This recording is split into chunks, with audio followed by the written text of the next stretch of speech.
नमामि धन्वन्तरिमादिदेवं सुरासुरैर्वन्दितपादपद्मं लोके जरामृत्युनाशं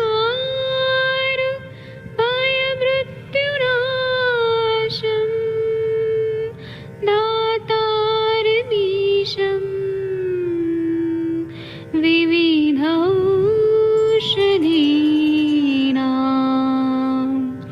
शङ्खं चक्रं जलौकां दधतं मृतघटं चारुतोर्भैश्चतुर्भे सूक्ष्मस्वच्छादिरुद्यं शुकपरिविलसन्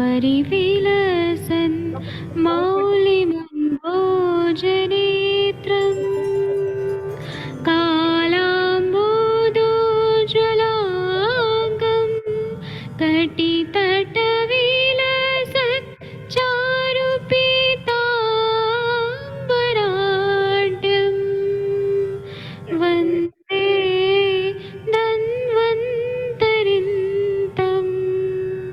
निखिलगदमिव प्रौढदावाग्निनीलम्।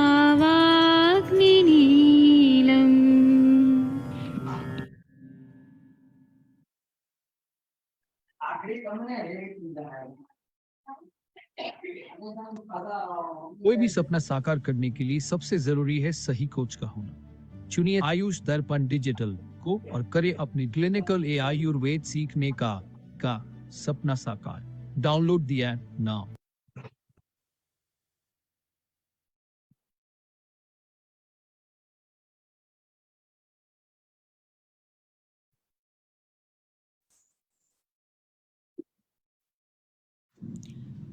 नमस्कार, आयुष दर्पण डिजिटल ऐप के प्लेटफॉर्म पर आपका स्वागत है। ये छोटा प्रमोशनल वीडियो आज हमने उन यूज़र्स के लिए बनाया है जो ये जानना चाहते हैं कि आयुष दर्पण ऐप का इस्तेमाल किस तरह से किया जाए। इसके लिए आपको सबसे पहले अपने फ़ोन में प्ले स्टोर में जाना है। प्ले स्टोर में जाकर सर्च बार में आप टाइप करें आयुष दर्पण डिजिटल और सर्च करें। सर्च करने पर आपको ऐप की लिस्ट में आयुष दर्पण डिजिटल ऐप मिलेगा, आप इसे डाउनलोड कर लें। चूँकि मेरे फ़ोन में ये ऐप पहले से डाउनलोडेड है, इसलिए मैं इसे ओपन करती हूँ। ऐप ओपन होने पर आपको लॉगिन सेटअप मिलता है, जहाँ पर आपको लॉगिन करना होता है। आप अपना फ़ोन नंबर डालकर यहाँ पर लॉगिन कर सकते हैं। लॉगिन करने पर यहाँ पर OTP प्राप्त होता है और आपका वेरिफिकेशन होता है। लॉगिन के समय पर आपको वहाँ पर ऑप्शन मिलता है कि आप एज अ पेरेंट लॉगिन करना चाहते हैं या एज अ स्टूडेंट। तो वहाँ पर ये ध्यान रखिए कि आपको एज अ स्टूडेंट लॉगिन करना है। साथ ही अगर आप आईफोन या iOS यूज़र हैं तो आप सबसे पहले प्ले स्टोर में जाकर माई इंस्टीट्यूशन ऐप डाउनलोड करें और उसके बाद आपको ऑर्गेनाइजेशन कोड मिलता है आयुष दर्पण डिजिटल का TYNVU, all letters are in capital. आप ये कोड एंटर करके और उसके बाद फिर आयुष दर्पण डिजिटल ऐप तक आप एक्सेस कर सकते हैं। अब आपके सामने आयुष दर्पण डिजिटल का विंडो खुला हुआ है। इसमें आपको कई ऑप्शंस मिलते हैं। अगर आप हमारे इस ऐप में आयुष दर्पण डिजिटल में आकर आप कोर्सेज परचेस करना चाहते हैं तो इसके लिए आप स्टोर में जाएं। स्टोर में जाने पर आपको हमारे कोर्सेज की लिस्ट मिल जाती है। जैसे आप देख सकते हैं यहाँ पर डिसीज वाइज पंचकर्मा, मर्मा बिगिनर, क्लिनिकल पंचकर्मा, ये डिफरेंट कोर्सेज हैं।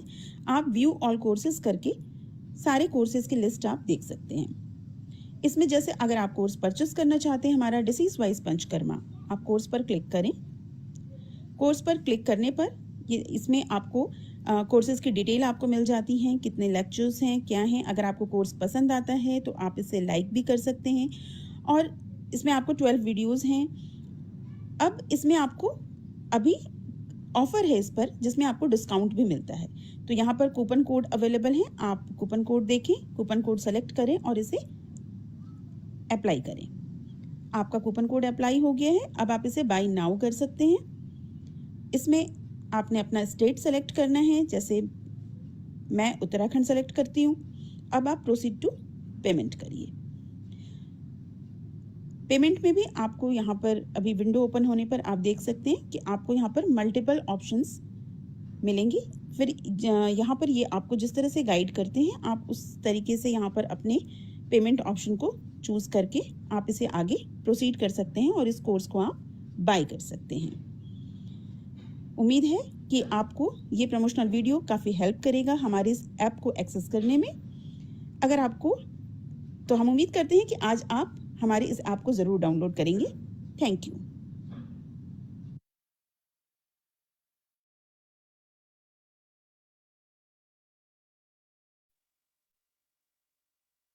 प्रणाम सभी लोगों को। मैं वैद्य अरविंद पाठक पुणे महाराष्ट्र से आप सभी लोगों का स्वागत करता हूं। सभी लोगों को कोटि कोटि प्रणाम करता हूं। आइए आज हम लोग क्लिनिकल समाचार शुरू करते हैं। आप सबके सब भारत के सर्वश्रेष्ठ चिकित्सक हैं और मैं सभी को प्रणाम करता हूं। आज का संभाषण बहुत ही ज्ञानवर्धक होगा। सभी के जीवन में कुछ ना कुछ नया चीज सीखने के लिए हम लोग जरूर प्रयत्न करते रहते हैं। तो आज का संभाषण सभी के लिए बहुत अच्छा काम करेगा, ऐसा मैं उम्मीद करता हूँ। मैं यहाँ पर डॉक्टर हरिहर जी को प्रणाम करता हूँ, डॉक्टर शशि तिवारी मैम को प्रणाम करता हूँ, हरीश बत्रा जी को प्रणाम करता हूँ, डॉक्टर सत्य प्रकाश वर्मा जी को प्रणाम करता हूँ और आप सभी लोगों को मैं को होस्ट में बना देता हूँ। अगर मेरा, हाँ सर बोलिए सर। हरिहर सर कुछ बोलना चाहते हैं तो यहाँ पर हम लोग ने को होस्ट बना दिया हूँ। अगर कोई कारण से मेरा नेटवर्क प्रॉब्लम की वजह से मैं हट जाऊँ तो आप लोग इसको कंटिन्यू रखिएगा। सर मेरे रुकना आ गई है। आपके पेशेंट आ गए? हाँ तो वो लेडी पेशेंट है कि जेंट्स पेशेंट है? है माता जी सर। है कि वो लेडी पेशेंट है कि जेंट्स पेशेंट है? हाँ लेडीज है। तब तो शशि तिवारी मैम ही केस टेकिंग कर पाएंगी अच्छे से। तो मैं यहाँ पे आप सर वीडियो ऑन करिए। शशि मैम आपका स्वागत है। आप कृपया इनका केस टेकिंग करिए प्लीज मैम। जी सर। आप थोड़ा नेटवर्क एरिया में आइए शशि मैम। जी सर, मेरी आवाज नहीं आ रही क्या? आ रही है, थोड़ा कट कट के आ रही है, थोड़ा नेटवर्क एरिया में आइए प्लीज। Ji sir. हाँ जी मैम, नमस्ते। नमस्ते। हाँ मैम बताएं, क्या तकलीफ है आपको? गुजराती मैम, वो गुजराती बोलेगी। अच्छा, कोई है गुजराती वाला? चलिए सर, आप बता दीजिएगा, ट्रांसलेट कर दीजिएगा, क्योंकि मेरे को गुजराती नहीं आती है। नहीं नहीं, अच्छा मैं ट्रांसलेट करते हुए आप पूछिए। हाँ, एक तो पेशेंट की एज कितनी है? 38। 38 है। क्या तकलीफ है इनको? इनको क्या तकलीफ प्रॉब्लम है है मैम आपको? घुटनों से लेकर आप ये घुटनों से लेकर यहाँ तक दर्द रहता है। अच्छा, तो दोनों घुटनों में रहता है कि एक ही घुटने में रहता है? घुटनों में नहीं होता, ऊपर ही होता, ऊपर। अच्छा, थाई रीजन में पेन रहता है? हाँ ओके, ये थाई रीजन में पेन कब से रह रहा है मैम? हड्डी का गोला आता है ना, वहां तक रहता है। नहीं, मैं पूछ रही हूँ, ये जो सर थाई रीजन में पेन है, ये कितना टाइम हो गया? इसके कम से कम 2 साल हो गया। 2 साल हो गया। तो क्या इसके लिए दर्द की दवाएं वगैरह भी खाई हैं? दर्द की दवाई कितना टाइम थी खाई दुखान पड़ी? अभी तो 10-15 दिन से शुरू की है। नहीं मतलब 2 साल से जैसे परेशानी है, तो पहले दवा वगैरह नहीं खाए हैं? नहीं, पहले कुछ नहीं खाया था, उसको कोरोना हो गया था। अच्छा, उसके कोरोना बाद होने के ये बाद हमें कोरोना होने के बाद ये दर्द शुरू हुई? कोरोना से पहले से दर्द थी? कोरोना होने के बाद ही ये तकलीफ शुरू हुई। उठने बैठने में भी दिक्कत रहती है, चलने में।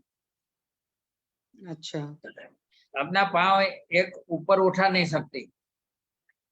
अच्छा, जैसे मान लो लेट गए तो लेट कर पैर ऊपर नहीं उठते हैं? हाँ। ओके, तो इसमें क्या केस में कोई एक्सरे, अल्ट्रा और MRI वगैरह, CT स्कैन वगैरह कुछ हुआ है? MRI कराया है सर। MRI का मैंने वहां भेजा भी है। अच्छा, तो ये सर हमारे की रिपोर्ट में क्या तकलीफ बताया है? उसने एवियन बताया।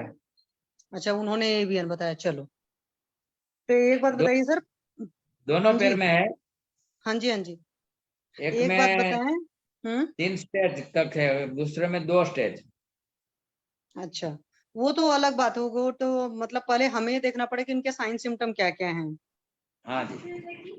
ठीक है सर। तो पेशेंट हाँ, का पेट साफ होता है? पेट नहीं साफ होता, विबंध रहता है। ये विबंध की हिस्ट्री कितने साल पुरानी है? कब्जियत के लगता है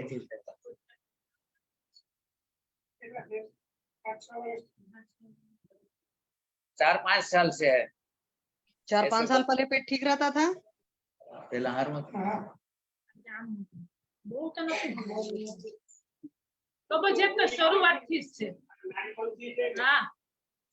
पहले से ही कब्जियत रहती है, ऐसे बोलती है कॉन्स्टिपेशन। ठीक है, पहले से कब्ज रहती थी, तो कब्ज के साथ में क्या गैस, एसिडिटी वगैरह, हेडेक वगैरह इस तरह की भी तकलीफ रहती थी?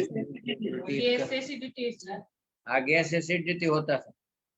तो ये जब गैस एसिडिटी वगैरह रहती थी तो क्या एलोपैथिक की जो दवाएं एंटासिड्स वगैरह है वो भी लेते थे मैम?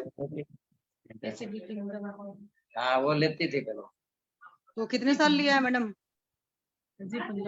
अभी भी लेती है और पहले भी लिया था। कितना वर्ष थी ले एसिडिटी? 10-15 साल से। 10-15 साल से। और ये मतलब जैसे कब्ज रहती थी तो कब्ज के लिए क्या करते थे? कोई दवा ववा लेते थे कि खाने पीने का कुछ बदलाव करते थे तब वो कब्ज में आराम आता था? क्या करते थे? कब्जियत की कोई दवा ली थी? नहीं, और कुछ नहीं लिया है। वो आयुर्वेदिक चूर्ण कभी कभी खाती थी, ऐसे बोलती है। तो आयुर्वेदिक चूर्ण अपने आप से लेते थे कि किसी से पूछ कर लिया था? भाई अपने आप से।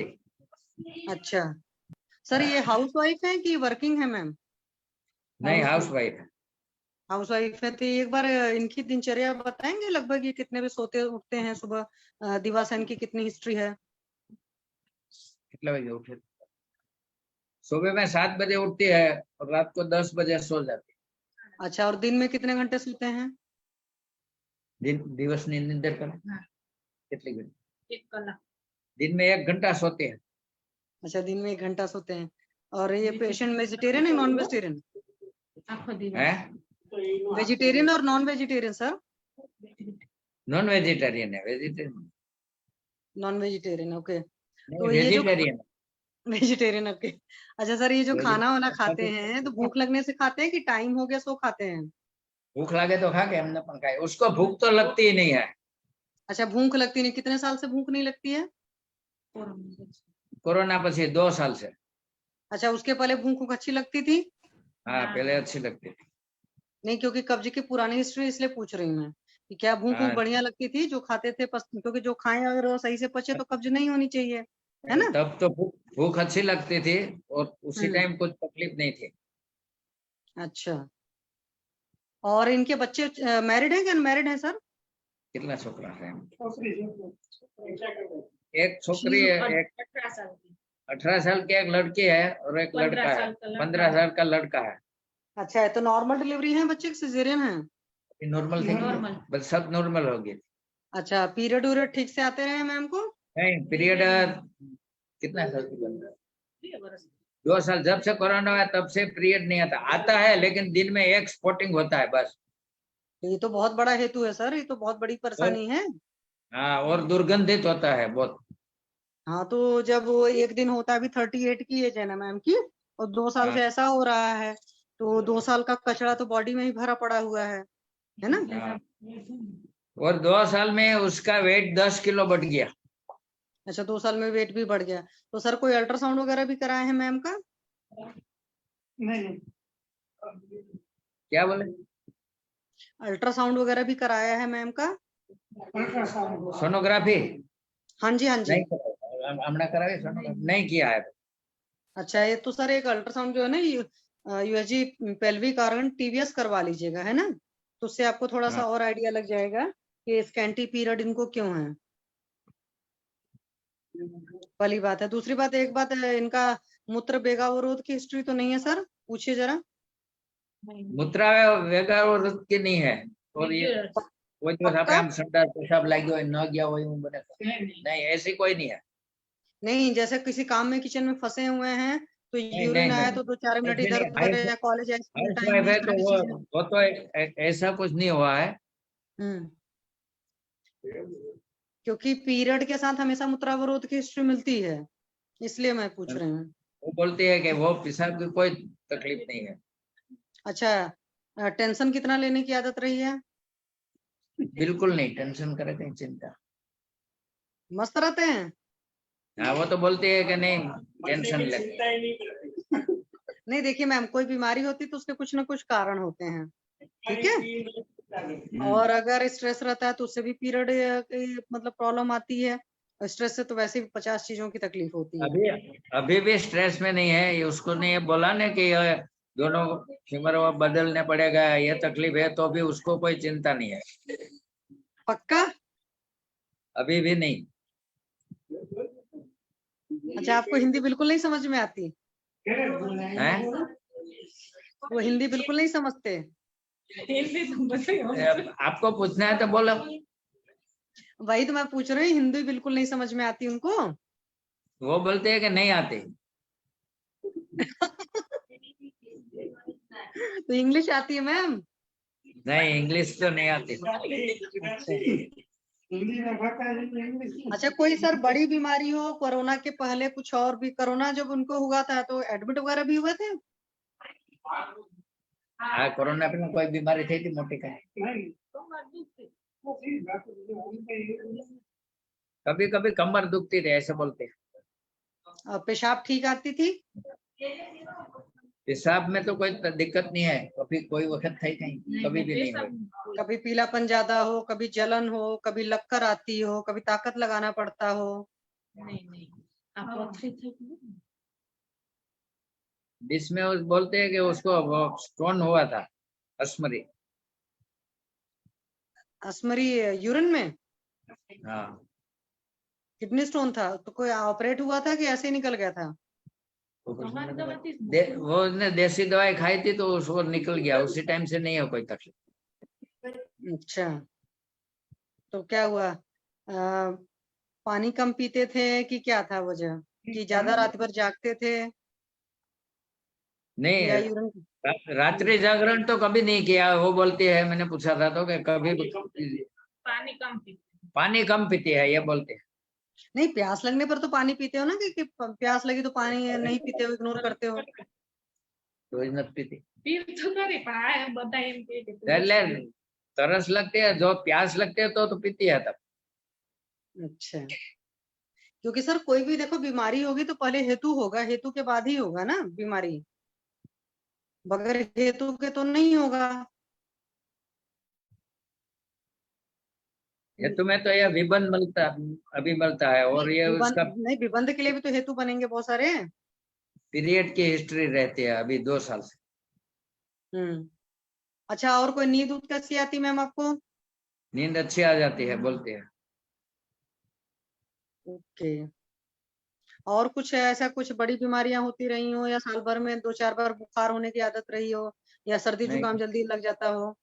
नहीं, बुखार तो ये सब कोरोना हुआ तब से थोड़ी थकान, चलने में फिरने में श्वास चढ़ता है, ऐसा लगता है।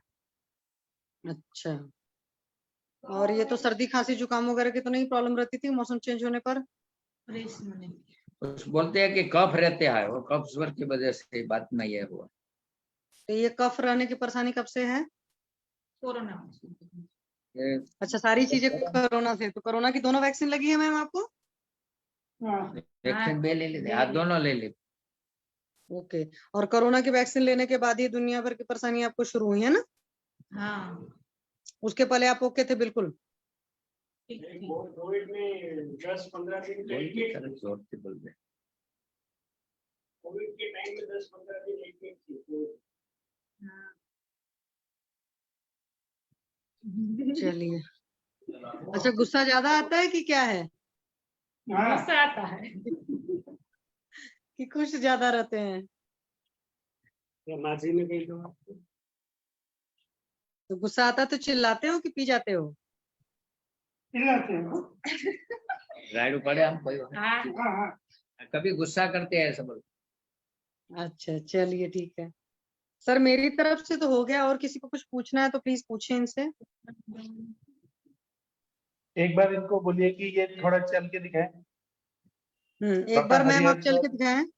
हाँ जी हरिहर चल सर, के प्लीज उठ आप के उनको बैठ बोले। के थोड़ा वॉकिंग करके दिखाइए, चल के उठ के बैठ के थोड़ा दिखाइए।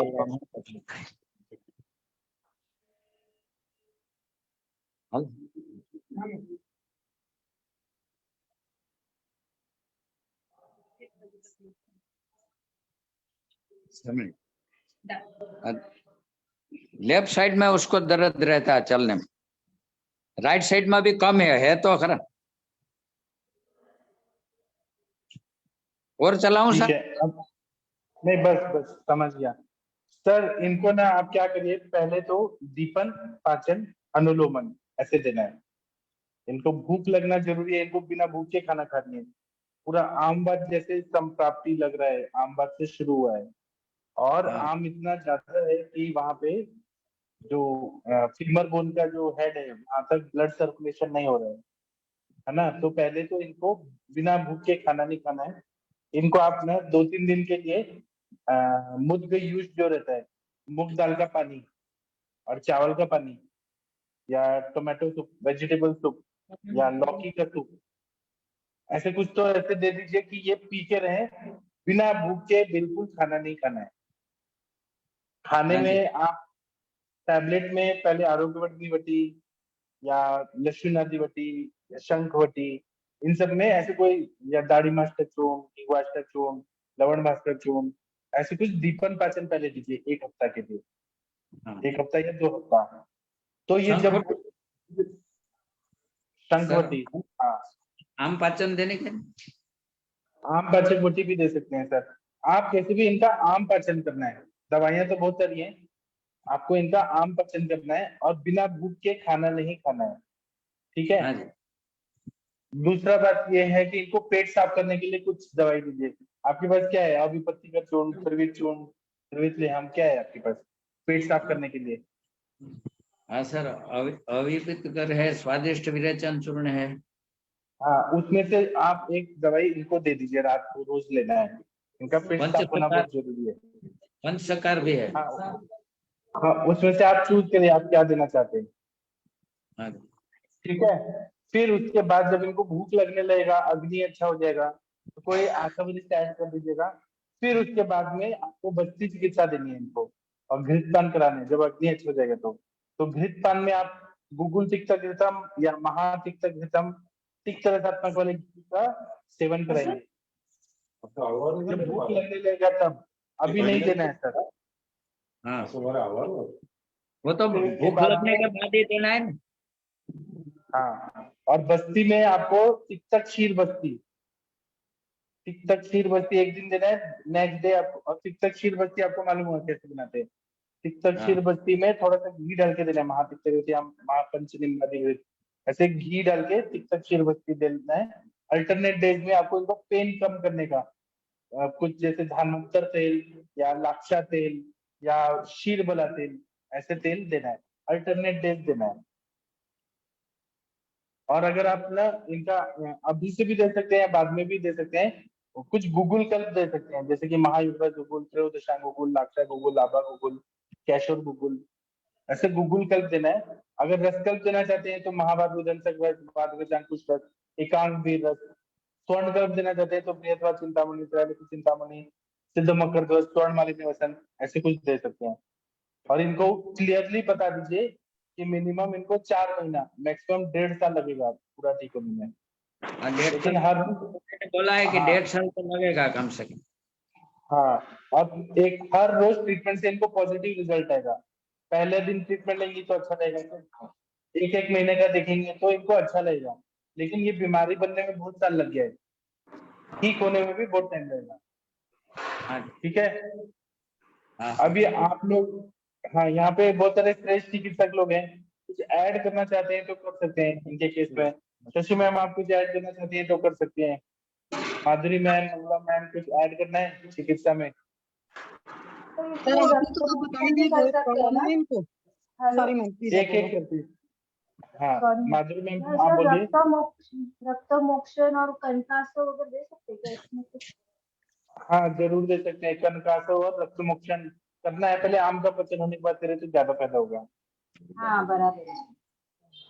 ठीक तो है। फिर और इसमें इसी में रक्तपाचक भी ले सकते हैं। रक्तपाचक भी ले सकते हैं, रसपाचक भी ले सकते हैं। इनका कॉन्स्टिपेशन ठीक करना है, ठीक है, इनका अग्नि बढ़ाना है, इनका मेंसेस रेगुलर करना है, अपान की दृष्टि पूरा ठीक करना है, तो वो बस्ती से भी कवर हो जाएगा और अभी भी अनुलोमन द्रव्य देंगे तो हो जाएगा। अभी शुरुआत है तो जल्दी ठीक हो जाएंगे, अगर ये बढ़ जाएगा तो बहुत तकलीफ होगा। पूरा हिप रिप्लेसमेंट करते हैं ना डॉक्टर, हिप रिप्लेसमेंट तो कर देते हैं, लेकिन उसके बाद में शरीर बहुत ज्यादा खराब हो जाता है। वो हमेशा बैठे रहना पड़ेगा, ज्यादा वजन नहीं उठा सकती, दौड़ नहीं सकती, आर्टिफिशियल शरीर हो गया रोबोट की तरह। उससे अच्छा अपना शरीर को ही ठीक करना है, तो वो पूरा पचयम से ठीक हो जाता है। अब शशि मैम आप बताइए क्या करना है। सर आपने सब बता दिया, सब सही है। पेशेंट को वही है कि मेन इनका मतलब इतने टाइम से पीरियड्स नहीं आए हैं, तो एक तो इनको कब्ज के अलावा दीपन पाचन उल्लोमन के अलावा मिल इनको जो कृष्ण तिल काढ़ा वाला है, तो वो चीज दें तो इनको पीरियड आ जाएगा। जैसे रज प्रवर्तनी वटनी योगराज गुगलू और टंकड़ के साथ में जब कृष्ण तिल काढ़े पान के साथ दिया जाता है तो पीरियड आ जाता है। तो पेशेंट को खुल करके पीरियड आए और लॉन्ग टर्म के लिए रसपाचक रक्तपाचक चलाएं। और सर एक बार एटलीस्ट पेशेंट का अगर कोई एमआरआई वगैरह नहीं हुआ तो एमआरआई और एक्सरे वगैरह ये सारी चीजें करा ले, जो भी मतलब जिस हिसाब से अफोर्डेबिलिटी हो पेशेंट की। और एक अल्ट्रासाउंड भी करा ले, क्योंकि 38 की एज है तो अल्ट्रासाउंड बाकी है मैम, अल्ट्रासाउंड नहीं किया है, लेकिन एमआरआई का तो मैंने भेजा है अभी। अच्छा, तो वो सारी चीजें हैं। और एक बार सर इनकी दवाएं चलाने से पहले अपना कुछ नॉर्मल टेस्ट जैसे सीबीसी आरएफटी एलएफटी वगैरह करा लीजिएगा, तो आपको कुछ और भी आइडिया लग जाएगा सर। और पेशेंट का सत्व कैसा है ये चीज देख लीजिएगा। और सर ने तो आपको सारा ट्रीटमेंट सर बता ही दिया। जी सर, थैंक यू सर। प्रणाम सर सर। मैंने अभी सर ये लिखा है हाँ दशमूल क्वाथ, महामंथेशाति क्वाथ, हाँ किशोर गूगल, पंतिक्त घृत गूगल, हाँ महावात विध्वंस रस हाँ और स्वर्ण वसंत मालिनी, ये मैं इससे सुबह में ही मंगवा लिया था। अगर आप चाहे तो मैं दे दूं ये। आप ये जरूर दीजिए, लेकिन पहले आम का पचन होना जरूरी है। हाँ, इनके आम लिए में पचन होगा ये सब, आरोग्यवर्धनी वो भी आम आप पाचन। कुछ भी दीजिए सर, आप कुछ भी दीजिए, आप दीजिए, लेकिन इनको भूखे रखना है। जब तक भूख नहीं लगे कुछ खाने को नहीं देना है। भूख लगने पर केवल मूंग दाल का पानी, चावल का पानी, वेजिटेबल सूप, वो भी क्लियर सूप छान के, वो देना है सर। भूख लगना जरूरी है, इनको भूख ही नहीं लगती है, जो खाती है ऐसे ही जाके जमा हो जाना। जब तक स्त्रोतोरोध नहीं ठीक होगा वहां पे ब्लड सर्कुलेशन नहीं होगा सर। नेक्रोसिस हो रहा है ना वहां पे, ब्लड सर्कुलेशन नहीं होता। स्रोतरोध दूर कर, तो आरोग्यवर्धनी और आम पाचन वटी दो ही दूं अभी से। हाँ दे दीजिए, लेकिन भूखे रखिए पहले। हाँ पाठक सर प्रणाम। हाँ सर बताइए सर। सर हमने इनका तिक्त द्रव्यों का प्रयोग क्यों कराया इस पेशेंट में? तिक्त द्रव्यों का आपने कहा ना कि तिक्त द्रव्यों का प्रयोग करना है, उसका क्या करना? बस्ती विद्या नियम में। हाँ हाँ तिक्त जो द्रव्य होते हैं, जहाँ सुनिए पहले लग, यहाँ पे क्या होता है कि अस्थि क्षय भी है और कुष्ठजन्य भी संप्राप्ति है। अस्थि का क्षय हुआ है, अपतर्पण हुआ है, नेक्रोसिस मतलब अपतर्पण, और एक तरह से वहां पे कुष्ठ जैसा संप्राप्ति हुआ है। तो क्षयात्मक संप्राप्ति में जो हम चित्तक क्षीर बस्ती में जो द्रव्य देते हैं, जैसे कि हम लोग पटोल फिर किरातिक्त, यष्टि मधु और गुरुचि ये देते हैं। तो ये जो द्रव्य रहते हैं वो अस्थि क्षय को ठीक करते हैं। जब दूध के साथ सिद्ध करके दिया जाता है तो ये रीजनरेट करते हैं, ऑस्टियोजेनेसिस का काम करते हैं। इसलिए हमारा आयुर्वेद में तिक्तक क्षीर बस्ती का योग बताया, और तिक्त द्रव्य नहीं बताया। पटोल जो है ये अपवाद है कि तिक्त रस होके भी ये वायु का शमन करते हैं, वायु को बढ़ाते नहीं है। बाकी द्रव्य वायु को प्रकोप करते हैं। तो पटोल है, किरातिक्त है, गुरुचि है और यष्टि मधु। यष्टि मधु तो तिक्त नहीं है, जी ठीक है। और आपने पूछा कि तिक्त और क्यों है, तो अगर हम अस्थिगत कुष्ठ समझे इसको, एक तरह से अस्थिगत कुष्ठ है, तो कुष्ठ की चिकित्सा में वहां पे स्त्रोतरोध दूर करना है, क्लेद को निकालना है और वहां पे पोषण करना, नया चीज बनाना है कुष्ठ में, अस्थिगत कुष्ठ, वहां पर भी तिक्त क्षीर बस्ती एकदम परफेक्टली काम करता है। ठीक है सर, ठीक थैंक है, यू। सही यस बताया सर, ना? Yes, thank you. हाँ, क्योंकि यहाँ पर हमें एक तो स्नेहन करते जाना है, इसलिए मैंने शीर वाला तेल या धनवंतर तेल, चंदन वाला लाक्षारी तेल, इस तरह से स्नेहन करते जाना है और वहां पे नया चीज बनाना है, वहां पे रीजनरेट करना है। जो नेक्रोस्ट हो गया वहां पे पोषण करते जाना है। तो वहां पे पोषण किससे होगा? तो तिक्तक क्षीर बस्ती से होगा, या यापना बस्ती अगर हम दे तो वो भी अच्छा रहेगा। मासरस से जो यापना बस्ती वो अच्छा रहेगा, ठीक है। लेकिन सबसे पहले इनका आम का पचन नहीं होगा तो कोई ट्रीटमेंट काम नहीं करेगा। इनको जब तक यस भूख सर, नहीं लगती है कोई ट्रीटमेंट काम नहीं करेगा।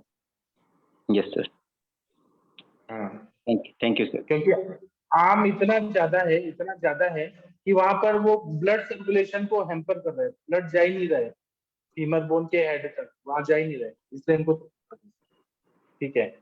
आगे और किसी को कुछ बताना है? डॉक्टर हरीश बत्रा जी, आप सेटिस्फाइड है जो मैंने आंसर दिया लॉजिकली? मैंने तो इसी तरह से ठीक किया है सर, इसीलिए जी सर, मुझे जी सर। मालूम है। हाँ, ठीक है। डॉक्टर मंगला मैम, आप कुछ बताना चाहेंगी एवीएन में क्या करना चाहिए? रवि सर, जागीर जी, कुछ बताइए। आप लोग कुछ ऐड कर सकते हैं, आप लोग नहीं करना है तो कोई बात नहीं।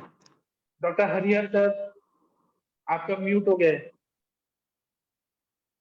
आप इतना सर शुरू करिए, आप जो दवाई दे रहे हैं बहुत ही अच्छा दवाई है।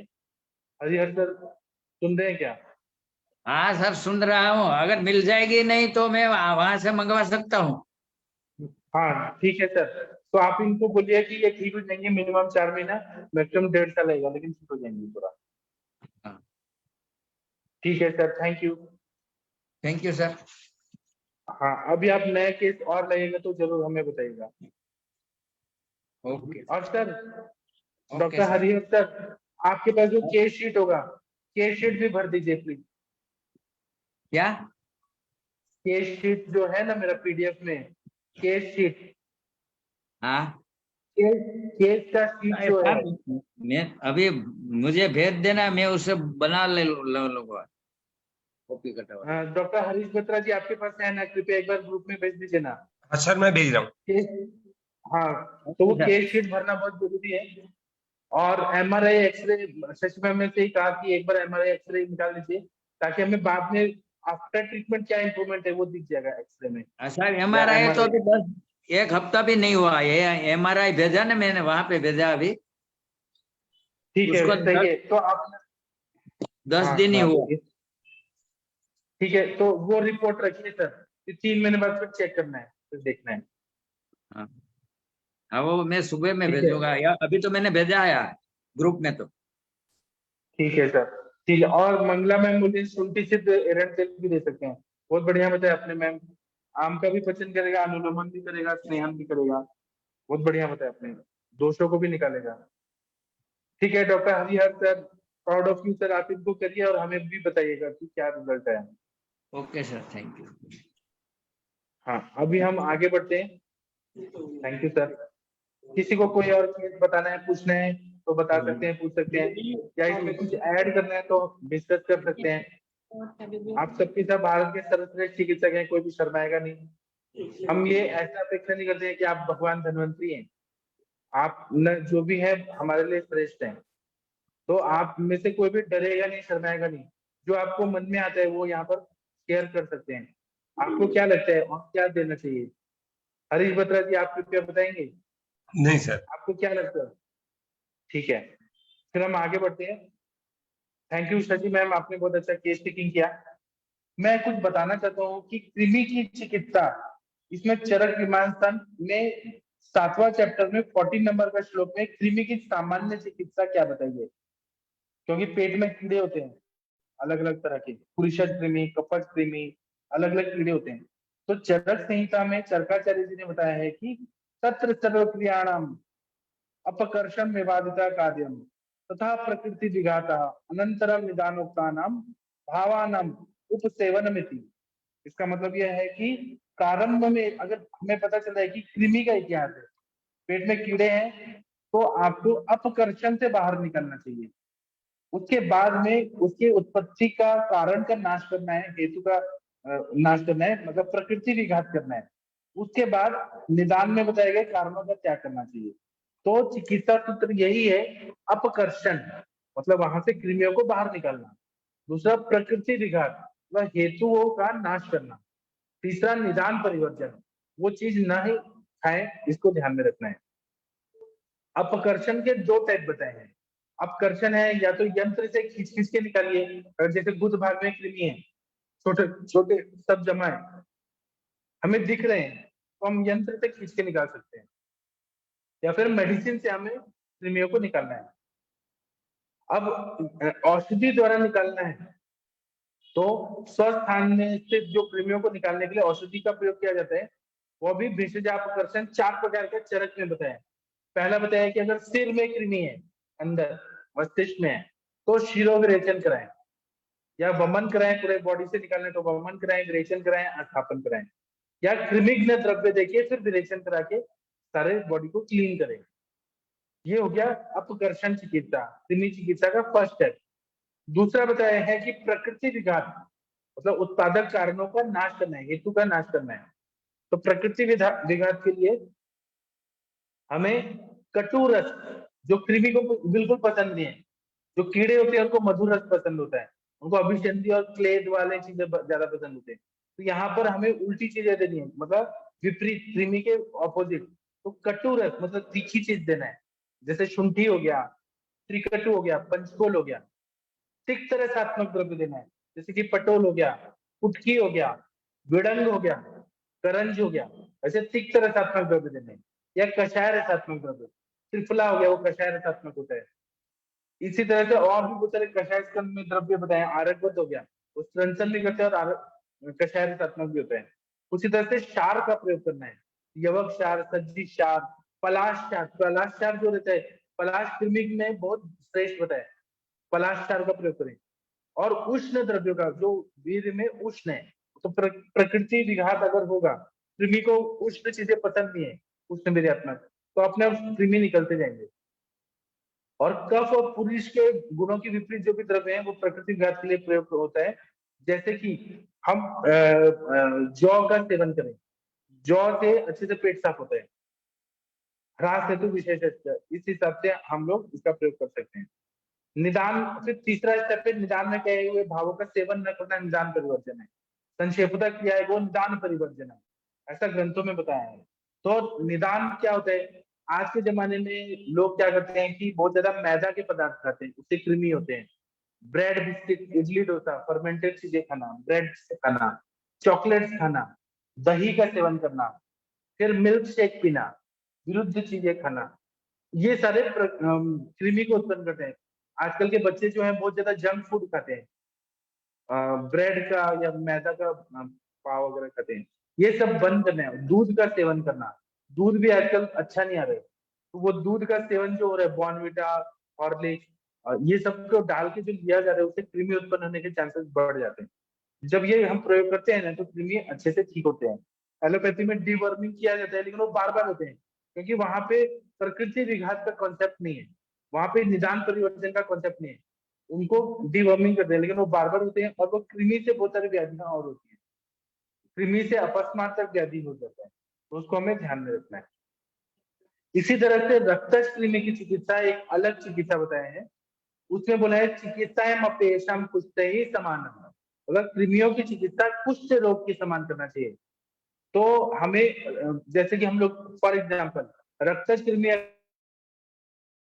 अगर रक्तज कृमि बालों में आ गए, दाढ़ी में आ गए, समस्तों में, नाखून में आ गए, लोम में आ गए, पूरे अपने बॉडी के रोम में आ गए, और पलक के बालों पे आ गए, आईब्रोज पे आ गए, तो वो बाल झड़ने लगते हैं।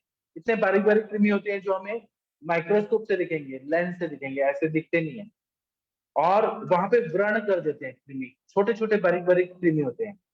तो अगर वो कृमि रहेंगे तो बाल झड़ने लगते हैं, तो हमें कृमि का भी विचार करना चाहिए। अगर नाखून के बाल, नाखून विकृत हो रहे हैं, लोम और पलक के बाल गिर रहे हैं, केश गिर रहे हैं, तो हमें कृमि का भी विचार करना चाहिए। और व्रण अगर हो जाता है तो रोमहर्ष, खुजली, सुई चुभोने की सी पीड़ा होना, रेंगने का अनुभव होना, ये हमें फील होता है।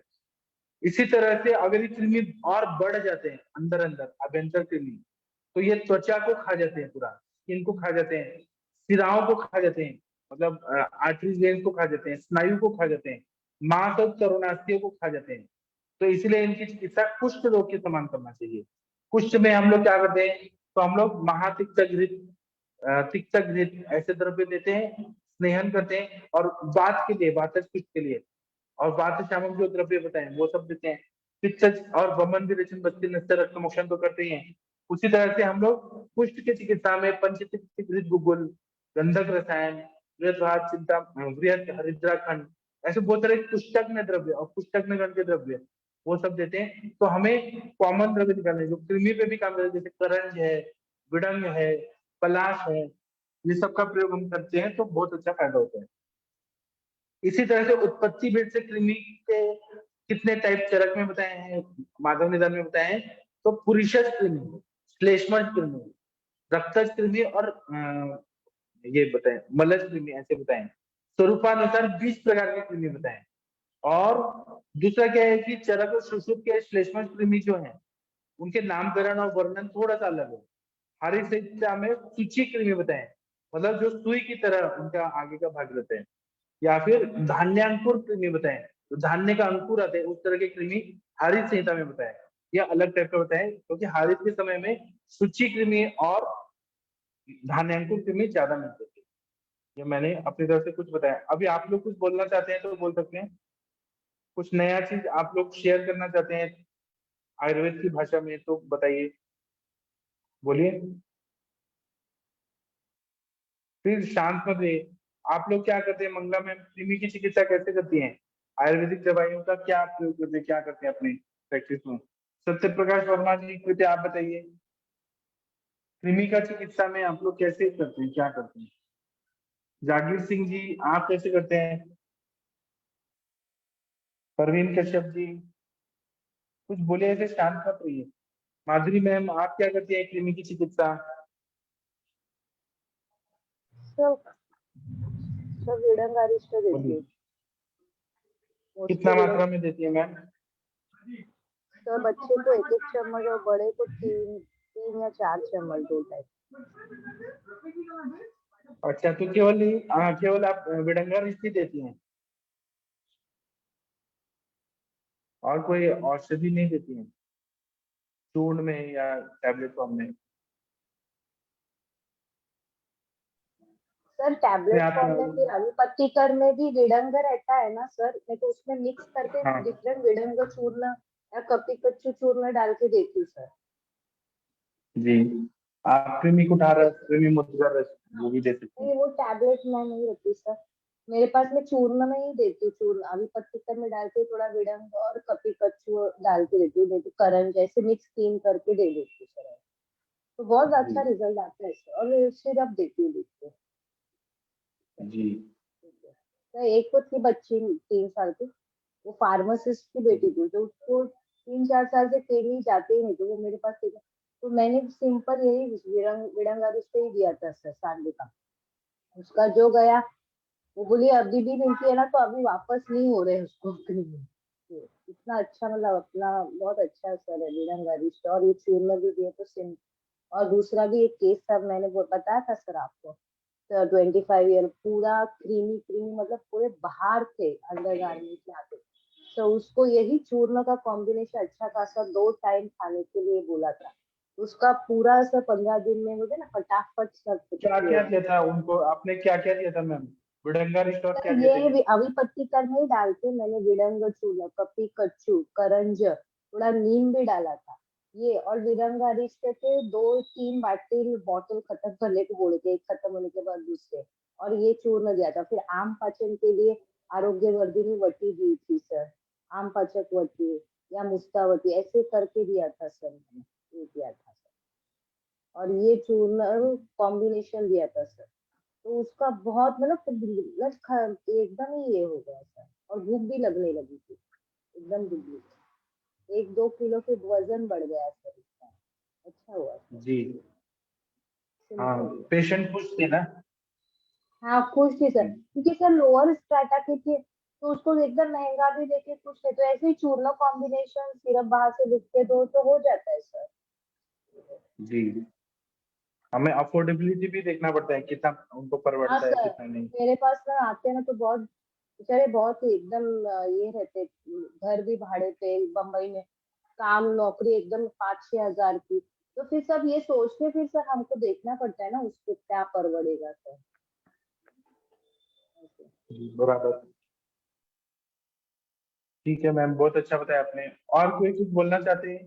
डॉक्टर सुरेंद्र शर्मा जी, आप कृमि की चिकित्सा में क्या यूज करते हैं? और बताना चाहें तो बता सकते हैं, नहीं बताना चाहें तो कोई बात नहीं। अजय कहते हैं जी, कुछ बोलना है? डॉक्टर हरीश बत्रा जी, कुछ बोलना है तो बोलिए, नहीं तो मैं दूसरा टॉपिक पे बात करूंगा। डॉक्टर रमनजीत कौर मैम, आप कृमि की चिकित्सा में क्या दवाई देती हैं? ठीक है, हम आगे बढ़ते हैं दूसरा टॉपिक। अभी हम विसर्प रोग पे बात करेंगे। विसर्प रोग में अगर हम लोग देखते हैं कि अगर कफ स्थान में साम दोष से उत्पन्न हुआ विसर्प है, तो चरक चिकित्सा स्थान 21 चैप्टर जो विसर्प की चिकित्सा स्पेशल बताइए, 44 नंबर का जो श्लोक है उसमें क्या बताया कि कफ स्थान मतलब आमाशय में बहुत ज्यादा, या कफ के स्थान आमाशय हो गया, घुटने हो गया, कहीं पर भी साम दोष बहुत ज्यादा है और उसमें विसर्प हुआ है, उसकी वजह से पूरा शरीर में विसर्प है। तो हम लोग विसर्प में क्या बोलते हैं? लंगनो लेखने शस्ते तिक्तका नाम च सेवनम कफ स्थानगते सामे वृक्ष शीते ही प्रलेपये। इसका मतलब यह है कि विसर्प रोग में साम दोष कफ स्थान में चला गया है, वहां पेशेंट को भूख ही नहीं लग रही है ना, और उसको उत्क्लेश हो रहा है, हुरलास हो रहा है, कफ स्थान में गए साम दोष, तो वहां पे लंघन कराना सर्वश्रेष्ठ है और वमन का प्रयोग करना चाहिए। यही श्रेष्ठ, श्रेयस्कर और लाभकारी होता है। और ऐसे मेडिसिन देना है जो तिक्तरस हो, उसी का सेवन अभ्यंतरता करना है, और लेप लगाना भी जरूरी है। तो विसर्प में बहुत ज्यादा दाह होता है, बहुत ज्यादा बर्निंग होता है, तो वहां पे हमें शीतल द्रव्यों का लेप लगाना होता है। ठीक है, कफ स्थानगत साम दोषोत्पन्न विसर्प में, और वहां पे स्निग्ध का बहुत ज्यादा सेवन किया गया है, तो वहां पे रुक्ष द्रव्यों का भी लेप और शीतल द्रव्यों का लेप करने से फायदा होता है। इस पर टिप्पणी करते हुए चक्रपाणी दत्त जी क्या बोलते हैं आयुर्वेद दीपिका टीका में? संस्कृत में बोलते हैं कि कफ स्थान से शरीर के ऊपर के हिस्से को ग्रहण करना चाहिए। शरीर का ऊपर का हिस्सा मतलब नाभि के ऊपर का हिस्सा। कफ स्थान गति ऊर्ध्वकाय गति, ऐसे बोला है कि ऊर्ध्वकाय ऊपर के भाग को हम लोग कफ स्थान बोलते हैं। नाभि के ऊपर का भाग पूरा सिर तक जो भी है वो सब कफ का स्थान है। नाभि के आसपास पित्त का स्थान है। नाभि के नीचे कौन सा है? वायु का स्थान है। सूत्र स्थान में चरकाचार्य जी ने कफ स्थान की स्पष्ट व्याख्या की है। चरकाचार्य जी कफ स्थान को किसको मानते हैं? तो चरक सूत्र स्थान 20 चैप्टर में 8वां नंबर का श्लोक है। इसमें बोले हैं चरक जी ने, पुरा शिरो ग्रीवा पार परवाण्यम आमाशयो मेदस्य श्लेष्म स्थानानि तत्रा अप्यूरो विशेषण श्लेष्म स्थानम। मतलब पूरा प्रदेश, पूरा अपना छाती का एरिया जो है, चेस्ट का रीजन, वो कफ स्थान चरक संहिता में बताया गया है। सिर प्रदेश मतलब हेड का रीजन जो है, सिर, वो अपना कफ का प्रदेश है। ग्रीवा मतलब अपना पूरा जो गला है वो हमारा कफ का स्थान है।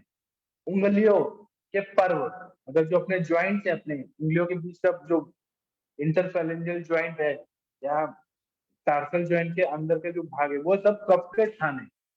आमाशय वो कफ का स्थान है।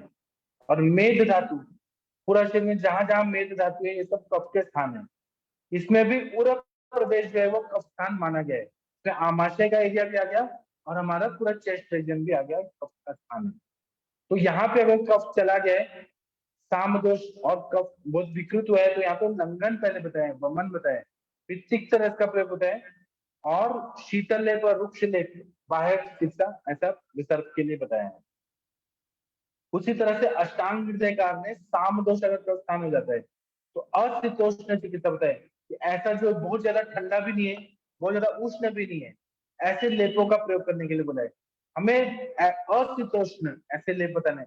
ज्यादा शीत का प्रयोग करेंगे तो वायु का प्रकोप होगा, कफ का प्रकोप होगा, और ज्यादा उष्ण करेंगे तो पित्त का प्रकोप होगा, और विसर्प व्याधि जो है वो पित्त की वजह से होता है। उसी तरह से चिकित्सा का प्रारंभ में लंघन कराने के लिए बोला है। हर चिकित्सा में आप रक्तपित्त की चिकित्सा देखिए, ज्वर की चिकित्सा देखिए, विसर्प की चिकित्सा बोलिए, सभी में लंघन बताया। फिर यहाँ पे स्निग्ध और उष्ण का सेवन करने से विसर्प होता है, इसलिए यहाँ पे रुक्षण चिकित्सा बताया है। स्निग्धता जो है वो विकृत रूप से स्निग्धता जो रहती है उसको ठीक करने के लिए रुक्षण चिकित्सा बताया है। फिर विसर्प रोग में रक्तावसेचन बताया है, मतलब अशुद्ध रक्त को आप सिरावेद से, जलौका से या अलाबू से निकालना है, वमन और विरेचन करना है। और यहाँ पे स्नेहन शुरुआत में बिल्कुल भी नहीं करना है। आप अगर सोचेंगे कि हम घृतपान करा के वमन कराएं, विरेचन कराएं, तो बिल्कुल भी नहीं कराना, निषेध बोला है विसर्प व्याधि में। दूसरा बता रहे हैं कि अष्टांग हृदय चिकित्सा स्थान में विसर्प की चिकित्सा में क्या बताया, आदावयव विसर्पेषु हितम लंघन रुक्षणम रक्तावसेको वमनम विरेकः स्नेहनम नतु। मतलब इन्होंने अष्टांग हृदय कार्य में भी स्नेहनम नतु ऐसे बोला है। इसमें पहले लंघन रुक्षण, रक्तावसेकन रक्त को निकालना और वमन और विरेचन।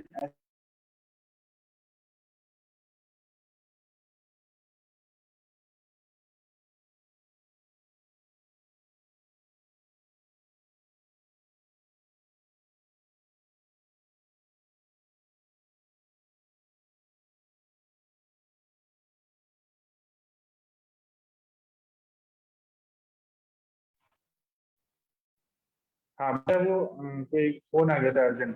तो सुश्रुताचार्य जी ने भी क्या बताया है कि संशोधन बताया है, रक्त मोक्षण को श्रेष्ठ बताया है।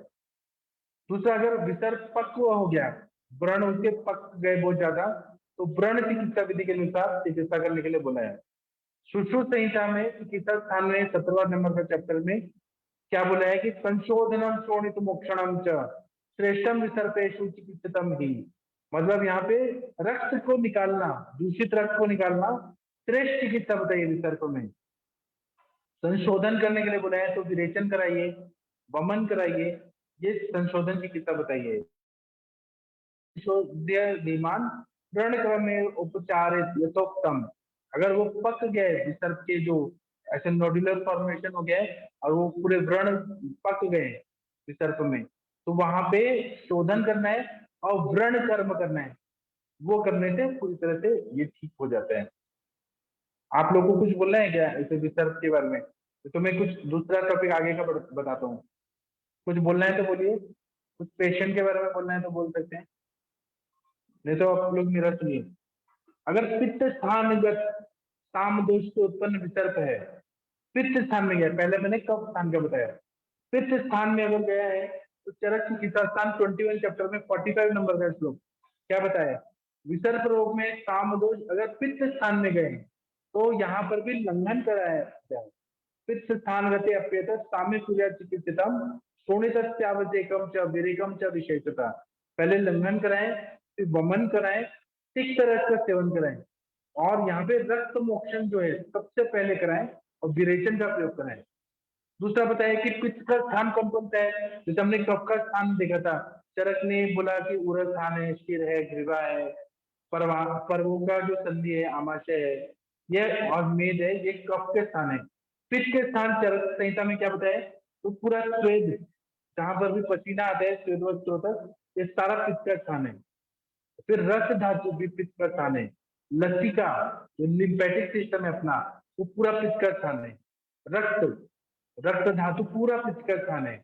और आमाशय, अधो आमाशय जो एरिया है वो पित्त का स्थान है, और इसमें विशेषता अधो आमाशय जो है वो पित्त का स्थान है। चक्रपाणी दत्त ने बहुत अच्छे से बताया कि पित्त स्थान मध्य शरीरम, मतलब पित्त स्थान से मध्य शरीर का, नाभि के चारों ओर जो भाग है वह मध्य शरीर को हमें पित्त का स्थान समझना चाहिए। तो इसमें सबसे पहले चिकित्सा क्या बोला है कि लंघन और वमन करना है। बार बार क्यों उल्लेख किया गया है, कफ स्थान वाले में भी बोला है कि लंघन और आम पचन करो, यहाँ पर भी बोला है लंघन और वमन। क्यों? क्योंकि आम का पचन होना बहुत जरूरी है। दोषों की सामता अगर नहीं ठीक होगा तो कोई भी स्रोत ठीक नहीं होगा। इसलिए पहले लंघन करना है, वमन करना है, उसके बाद में पित्त स्थान में काम दोष उत्पन्न विसर्प है तो विरेचन करना है, फिर रक्त मोक्षण करना है, या पहले भी रक्त मोक्षण कर सकते हैं लेकिन स्नेहन नहीं करना है शुरुआत में। इसी तरह से ये बोला है कि रक्त पित्तान्वय त्यायो स्नेहनम न हितम मतम। रक्त पित्त हो गया, विसर्प हो गया, पहले शुरुआत में स्नेहन नहीं बोला गया। विसर्प में रक्त और पित्त का अनुबंध अगर ज्यादा है, प्रारंभिक अवस्था है, तो स्नेहन का निषेध बोला है। शुरुआत में ही लोग महाचित्त घृत वगैरह देने लगते हैं, निषेध बोला है पहले। सर यहाँ पर दीपन पाचन कर सकते हैं पहले? हाँ, दीपन पाचन के लिए ना तिक्त रस से बोला है ना। ठीक है सर, स्नेह नहीं करना, दीपन पाचन करना है। रस, आप अगर रस कल्पों का प्रयोग करते हैं आरोग्यवर्धन वाटिका सुक्षेकर रस तो ठीक है, लेकिन अपने जो ग्रंथ बनाए चरण उस टाइम पे रस शास्त्र नहीं था, तो उन्होंने लंघन बताया। हम उसी लंघन को जल्दी करना है तो हमें रस कल्पों का प्रयोग कर सकते हैं। ठीक है, ठीक ठीक। हाँ, दीपन पाचन तो करना ही करना है ना, बिना आम का पचन कुछ भी नहीं हो सकता है। हाँ, बहुत सही प्रश्न पूछा आपने। हाँ बोलिए, किसी को कुछ पूछना है तो पूछ सकते हैं। अष्टांग हृदय का आपने क्या बोला है? शाखाश्रित अगर रक्त की दृष्टि हो जाती है, शाखाओं में हाथ पैर और बाहर की जगह पे हो जाती है, सबसे पहले हमें रक्त मोक्षण बोला है। शाखा दृष्टि तो रुधिरे रक्त मिलावट तो हरे। तो इन्होंने फिर क्या बोला है कि निराम रोगी, जब आमावस्था चली गई है, भूख लगने लगा है, अग्नि अच्छा हो गया है, पेट साफ हो रहा है, तब कफ क्षीण है, वातवृद्ध पेशेंट है, तो तिक्त घृत का प्रयोग करने का बोला है। मतलब ये कंडीशन बताइए कि यहाँ पे निरामावस्था है, तभी हमें महातिक्त घृत या तिक्त घृत का प्रयोग, तो और भी तिक्त रसात्मक द्रव्य पंचनिर्मादी घृत वगैरह का प्रयोग करना है। उसके बाद में अभी आप लोग को कुछ बोलना है तो बोल सकते हैं, नहीं तो मैं वातानुबंध की तरफ चिकित्सा बताऊंगा। कुछ बोलना है आप लोग को? नहीं।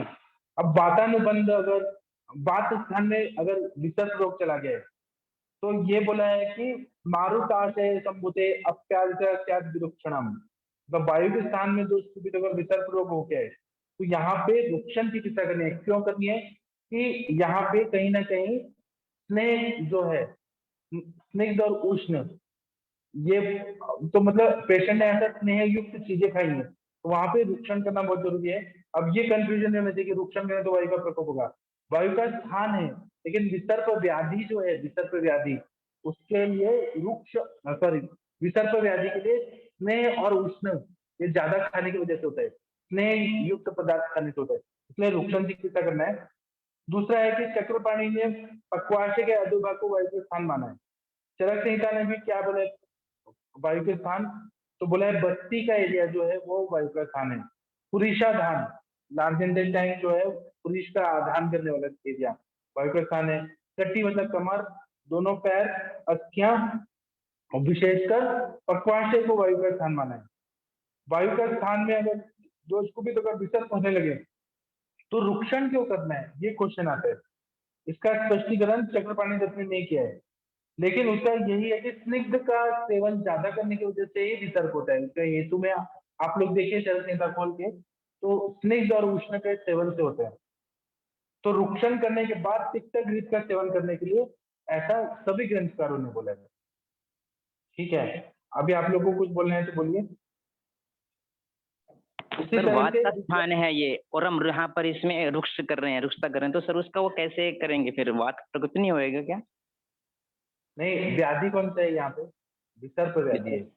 Yes sir. हाँ, विसर्प व्याधि और आम युक्त है, स्रोतरोध है, और यहाँ पे विसर्प है।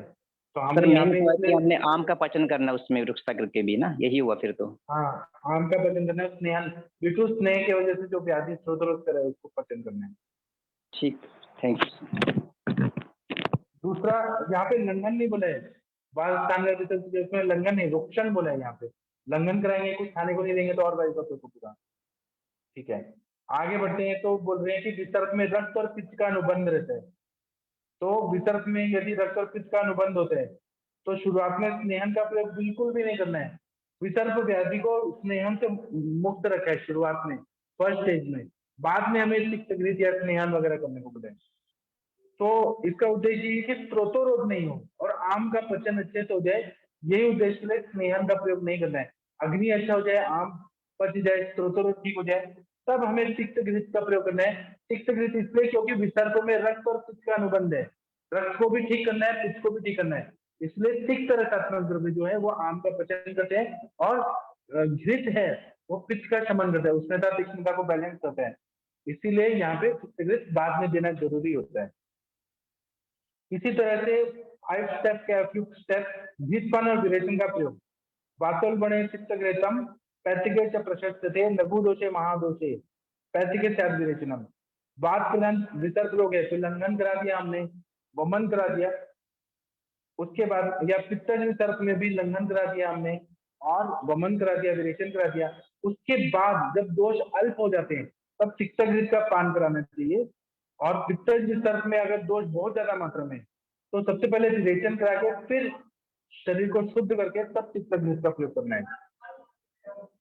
दूसरा है कि दोष अल्प है, शमन चिकित्सा का प्रयोग कर रहे हैं तो हमें शमन से अगर फायदा हो रहा है, दोष अल्प है तो हमें शमन चिकित्सा पे ही ध्यान देना चाहिए, ये हमें बता दिया है। तो शमन चिकित्सा के लिए अगर वहां पे भूख लग रही है और वितर्क रोग है तो तिक्तघृत, महातिक्तघृत, त्रायमाण घृत देने से फायदा हो जाता है, ये इन्होंने बताया। बाकी आप लोगों को कुछ बताना है तो बताइए। मैं बाकी और भी चिकित्सा बताऊंगा, एक ही दिन सब नहीं बताऊंगा, धीरे धीरे बताऊंगा। तब तक हम कुछ और बात करते हैं। डॉक्टर विनीता चौहान मैम आप कुछ बोलना चाहती हैं? परवीन केशव जी कुछ बोलना चाहते हैं तो बोल सकते हैं। गंगवार सर कोई पेशेंट के बारे में बताना है बताइए। शशि मैम आप कुछ बोलना चाहती हैं? शशि मैम। हाँ जी सर, वो जो बच्चा नहीं था जिसको फीवर हो रहा था, मेजेंट्रिक लिम्फ नोड्स वाला सर हिस्ट्री थी ना, तो उसका जैसे खान पान का तो हेतु निकला ही था कि खूब मतलब हमेशा कुछ न कुछ मार्केट का खाता रहता था। फिर अभी सर उसका एक उससे सबसे बड़ा हेतु निकला कि वो बच्चा अपना पॉटी का प्रेशर रोकता था, क्योंकि अभी 7 साल का हो गया है और खुद से नहीं धोता है, मतलब जब भी वो जाना है तो कोई धोने को चाहिए, तो उस चक्कर में वो पॉटी नहीं जाता था। क्योंकि मुझे पहले मतलब वो हुआ था कि कभी सुबह जाता, कभी दोपहर जाता, कभी शाम जाता है, छोटा सा बच्चा है। तो फिर उसके दादाजी को बोला था कि बैठाया करिए, तो बैठाने लगे तो हमेशा जब जाने लगा फिर उन्होंने चेक करना शुरू किया तो पता लगा बहुत स्मेल वगैरह रहती थी, और छोटे बच्चे में स्मेल वगैरह तो बहुत ज्यादा नहीं होनी चाहिए। फिर और खंगाला तो फिर पता चलता है कि वो पॉटी का प्रेशर रोकता था। तो अभी मैंने उसके दादाजी को बोला है कि एटलीस्ट उसको सुबह शाम दोनों टाइम बैठाइए, क्योंकि सर उसको आरोग्यवर्धिनी चल रही थी, उसको सर्वकल्पवात चल रहा था और त्रिफला चल रहा था, और क्या बोलते हैं मुनक्के का काढ़ा भी दे रहे थे, मुनक्के का पानी। इतनी सारी चीजों के बावजूद भी होता था कि 2 दिन पर जाता है, तो मुझे तभी हुआ था, मैंने कहा कहीं कुछ तो गड़बड़ है। तो पता चलता है जो उसके हेतु थे खान पान के, उस खान पान के अलावा एक पुरुषावरोध वाली हिस्ट्री थी, क्योंकि बच्चा जाता नहीं। फिर मैंने कहा जब स्कूल वगैरह में रहता होगा तब तो कोई नहीं धोता, तो स्कूल वगैरह में ऑब्वियस सी बात है कि रोक कर के रखता रहा होगा। तो उसका सर एक हेतु ये भी निकला है सर। तो अभी जब वो मेसेंट्रिक लिम्फ नोड का स्वेलिंग हुआ है ना, ये मल जो है वो निकलेगा, सारा टॉक्सिन तो ब्लड में फिर से बार बार मिक्स हो रहा है। हाँ, तो वो मैंने सर उसके दादाजी को समझाया, मैंने कहा जो कचड़ा था वो समझ लीजिए उल्टा चल रहा था, और जब उल्टा चल रहा था तो कितनी परेशानी हुई होगी। तो वो मैंने उनको बोला है कि आपको इसकी आदत डलानी पड़ेगी पॉटी वाला, और कम से कम 15 दिन लगातार करिए। तो अभी क्या करते थे, वो खुद धो रहे थे, मैंने कहा ऐसे नहीं करिए, मैंने कहा आप बच्चे के साथ मिलिए और सामने करवाइए, क्योंकि स्कूल जाएगा तब आप थोड़ी जाओगे उसके साथ में, और पेरेंट्स भी इन चीजों को ध्यान नहीं देते थे। तो मेरा कहने का मतलब है कि अभी तक हम बड़ों में हेतु निकाल रहे थे, छोटे छोटे बच्चों में भी इस तरह के सर हेतु होते हैं जिसकी वजह से इतनी बड़ी परेशानियां होती हैं।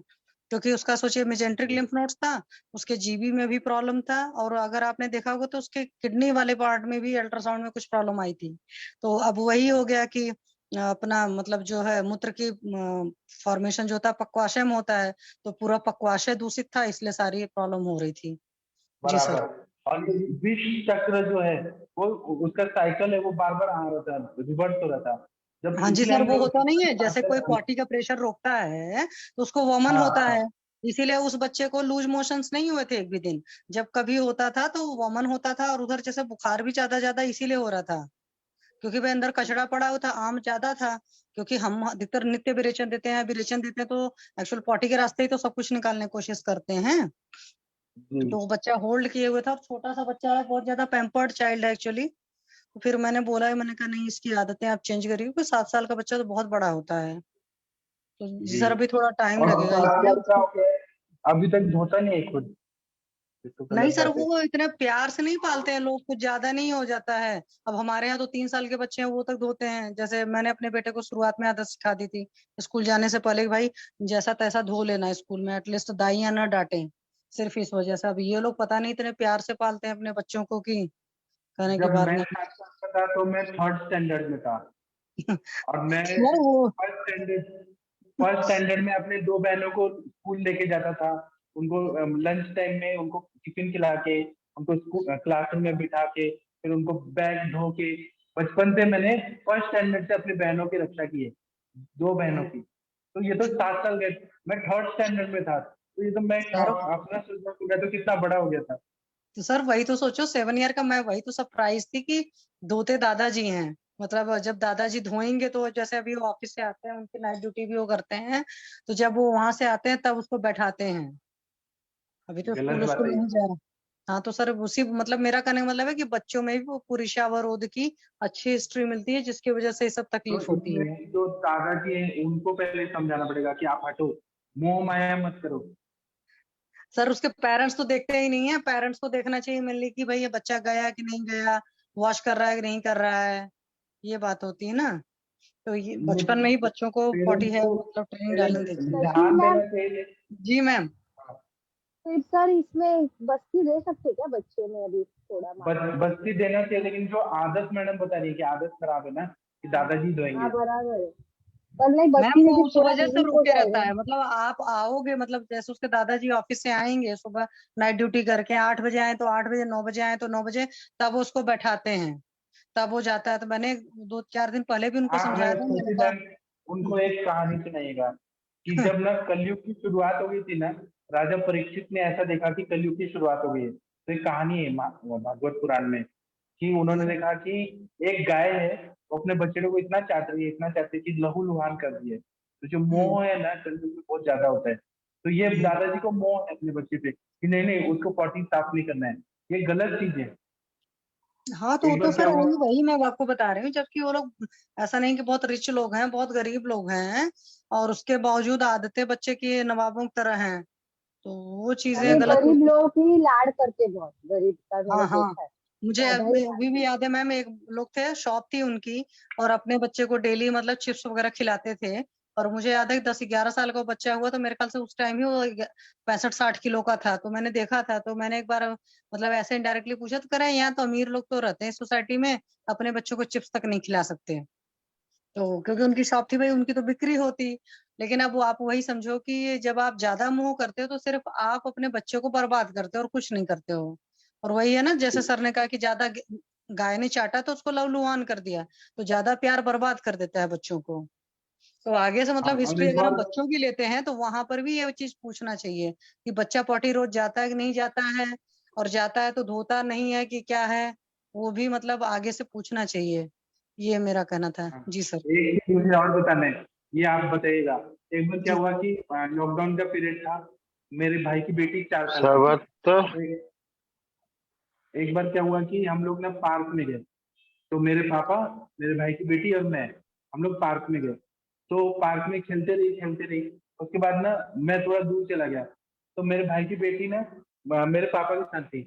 तो वो ना ऐसे भाग के आई मेरे पास कि मुझे उनके पास जाना है, और गिर गई बहुत जोर से, गिर गई। तो मेरे पापा ने उसको उठाया नहीं, बच्ची को, 4 साल की बच्ची थी, उठाया नहीं। तो मुझे बहुत अजीब लगा, रोने लगी, रोते रोते फिर खुद उठ के ऐसे साफ करके और फिर चलने लगी। तो मैंने अपने पापा से पूछा कि आपने क्यों नहीं उठाया बच्ची को, 4 साल की गिर गई तो मेरे पापा बोले कि मैं चाहता हूँ ये स्ट्रगल करके खुद आगे बढ़े।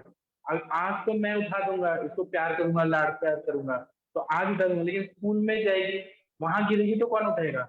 इसीलिए इसको सेल्फ डिपेंडेंट बनाना है, और वो बस सही है। हमें कभी भी इतना लाड प्यार नहीं करना चाहिए, है ना शशि मैम। उनको दादाजी को बोले कि आप ही आएंगे आएंगे बिगाड़े। सर, मैं बता तो रही हूँ, मैंने अपने बेटे को बिफोर 3 ईयर सिर्फ इसलिए सिखाया था क्योंकि मेरे पड़ोसन का बच्चा था थोड़ा सा बड़ा, तो उस बच्चे को स्कूल में डांट पड़ी थी दाइयों ने। मतलब मुझे कहीं से खबर चल गई कि दाइयां जब साफ कराती हैं तो डांटती हैं, तो इस वजह से मेरा बेटा जब स्कूल में एडमिशन लेने वाला था, उसके पहले मैंने उसकी आदत सिर्फ इसलिए डांटी थी कि कोई डाली थी कि कोई डांटे ना उस बच्चे को। तो ये मतलब पता नहीं क्यों पेरेंट्स क्यों नहीं सोचते हैं कि मेरे बच्चे को कोई और ना बोले, उसके लिए मैं उसको इस लायक तो बना दूं। हाँ, और ना ऐसा मेरे पापा ने ये सिखाया कि स्ट्रगल करो खुद। जितना भी विपरीत परिस्थिति आती है ना, वो इंसान को और स्ट्रांग बनाती है।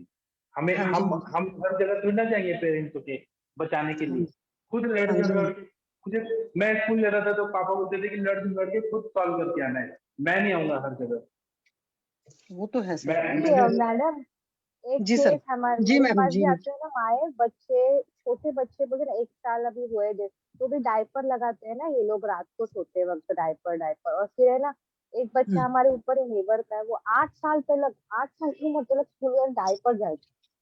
हाँ मैम, देखा है उसकी मैंने माँ ऐसे तो बच्चों को जिनको तो 24 आवर डायपर बचपन से लगता हाँ, है और तो बड़े मैं भी हो उनको जाते हैं। पहले ही बोलती हम्म। कि 1 साल का बच्चा हुआ है तो तुम क्या करने का, आधा टाइम इसको अभी लंगोट पे लाना चाहिए और थोड़ा हम्म। 1-2 बार पहना वो जरा भाग जाता, उसको लंगोट हम्म। पे। इनको धोने का कंटाला इसलिए मैम, ये ऐसे आलसी होते हैं ना आजकल के, बोलते हैं ना इनको ऊपर धोने का कंटाला इसलिए बात।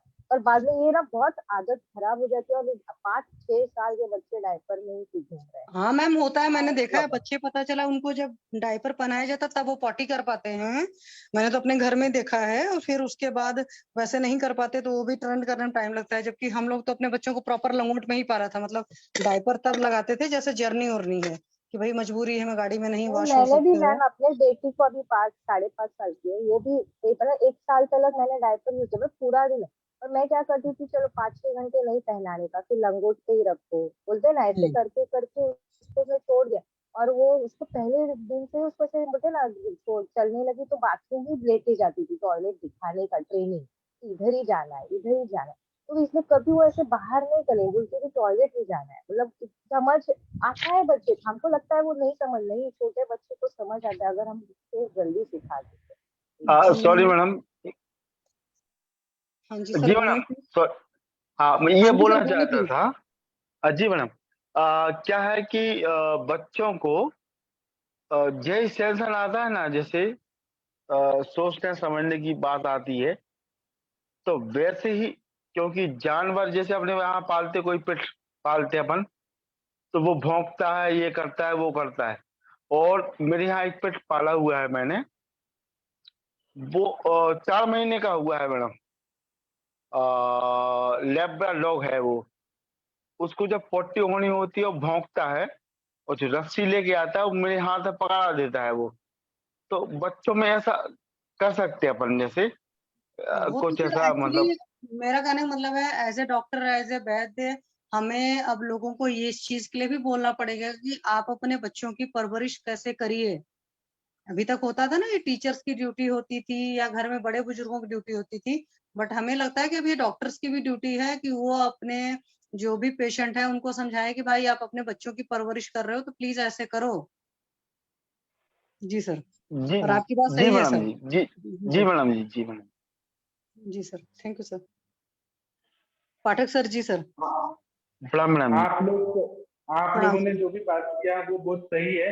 आप वो गाय को चाटने वाला बछड़े को वो बात जरूर बताइएगा।